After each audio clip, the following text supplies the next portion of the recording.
pela recomendação que deram ao senhor Walter Delgatti na parte da tarde de ficar em silêncio. Explico por quê. O senhor Walter Delgatti foi aqui ameaçado. Eu não vou colocar o vídeo para não constranger quem fez a ameaça, que é membro da CPI e senadora da República. Mas que chegou a dizer ao senhor Walter Delgatti a seguinte frase: a vida dá volta e a tua vida que está em risco. Ora, é evidente que qualquer um se sente ameaçado. Ariovaldo já tinha sido ameaçado e ali foi colocado um áudio violento contra a família dele, com várias ameaças.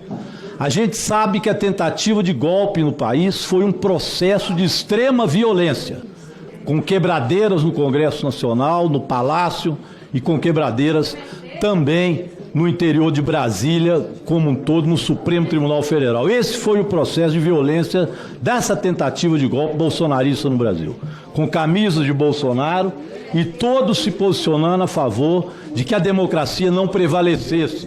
Esse foi o processo em que a CPMI está aqui, de reunião a reunião, cada vez mais ficando convicta disso. E ele recebe simplesmente uma fala: a vida dá volta e a tua vida que está em risco. Fez bem o Walter Delgatti se silenciar, e Vossa Excelência, Ariovaldo, também, Vossa Senhoria, advogado, tem toda a razão em ter assim orientado, eu quero parabenizá-lo. E vou mais a fundo em relação a isso, porque seria realmente muito perigoso que ele continuasse dizendo as verdades que disse na parte da manhã e tendo que engolir desaforos e mentiras na parte da tarde, e se ele respondesse, poderia agravar até as ameaças que fizeram. Por isso, eu queria reforçar a solicitação feita pelo senador Randolph, que o programa de proteção à testemunha ele fosse incluído. Também recomendar que ele esteja, através do seu advogado, uma solicitação do fim da prisão preventiva, pela colaboração que aqui deu e também pela colaboração que está dando a Polícia Federal, dando, portanto, as suas declarações, reconhecendo as suas culpas e apontando aqueles que lhe solicitaram, que tentaram lhe comprar, inclusive as ações que fez. E que ele possa imediatamente estar também em prisão domiciliar. E que a Polícia Federal tenha muito cuidado com o que vai acontecer no interior da prisão neste momento. A gente sabe que existe um negócio chamado apito de cachorro. Às vezes só o cachorro escuta. E neste caso nós escutamos no golpe muitas vezes apito de cachorro que vinha por parte de autoridades bolsonaristas e que tinha a resposta da violência nas ruas, como foi no caso do dia 8 de janeiro. Isso pode acontecer na cadeia porque sabemos que existem muitos bolsonaristas também, como existe em todo local, também nestas regiões e nessas dependências. Por isso é preciso que a Polícia Federal tome cuidado. Ele já tinha dito, Walter Delgatti, que temia por sua vida. O advogado também disse que teme não pela vida dele própria, mas também do Walter Delgatti. Então eu termino essa minha intervenção, primeiro dizendo isso: é preciso ter esses cuidados, a prisão domiciliar, o fim da prisão preventiva e o programa de proteção à testemunha.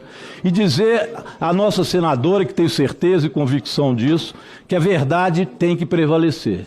E realmente, depois que nós escutamos aqui, e a Polícia Federal tem muitas provas, tem agora o telefone do ASEF, aquele em que ele fala pessoalmente com Jair Bolsonaro, que é o desespero, inclusive, da própria oposição bolsonarista, que teme exatamente o que acontece. A Polícia Federal, o medo que eles têm da Polícia Federal é muito grande. A Polícia Federal está agindo.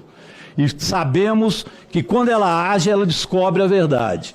E que a verdade, com certeza, nós teremos, senhor presidente, que ter no relatório final isto que aqui nós vimos hoje.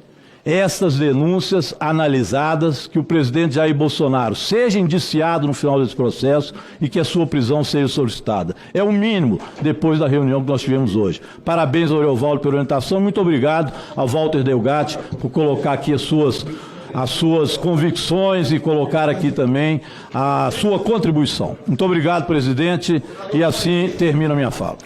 Presidente.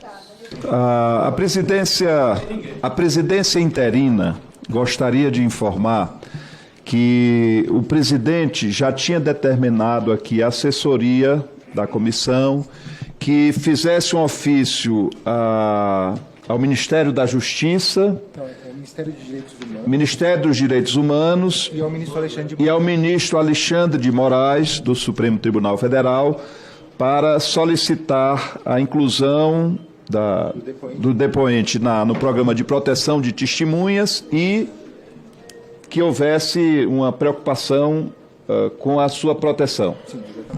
Ok. Então, eu estou dando uma informação da presidência real, da presidência real. Presidente, eu queria fazer... Pela ordem, senadora Damares. Ok, obrigada, presidente. Pela ordem. Obrigada, presidente. O encaminhamento de proteção é uma praxe de CPI, como o ministro de Direitos Humanos protegiu um monte de testemunha que a CPI anterior da Covid pediu, mas eu preciso registrar aqui que o colega deputado, que nós temos divergências políticas, mas até hoje eu achava que ele jogava limpo. Ele vem no final da CPI manipular uma frase minha, jogar de forma errada, suja, dizendo que eu ameacei a testemunha. Deixa eu dizer uma coisa, presidente, a minha fala está aí.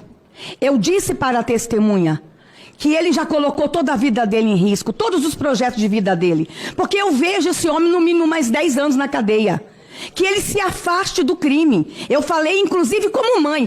Os colegas aqui não foram generosos com ele, mas eu ainda fui generosa em dizer, sai do crime, não dê exemplo para os jovens do Brasil. Aonde que está a ameaça? Mas é assim que a esquerda faz. E vou dizer uma coisa, doutor Walter. O seu advogado, seu Walter, já desistiu da delação, porque a delação não é só falar, tem que provar. E o seu advogado desistiu da delação antes do período da tarde. A matéria saiu agora. O seu advogado está procurando proteção à testemunha, é justa, mas proteção à testemunha não absolve ninguém, lhe protege. Então, que fique registrado. O deputado usou de má fé, jogou sujo em dizer que eu ameacei a testemunha. Mas o que esperar da esquerda, né, deputado? Presidente,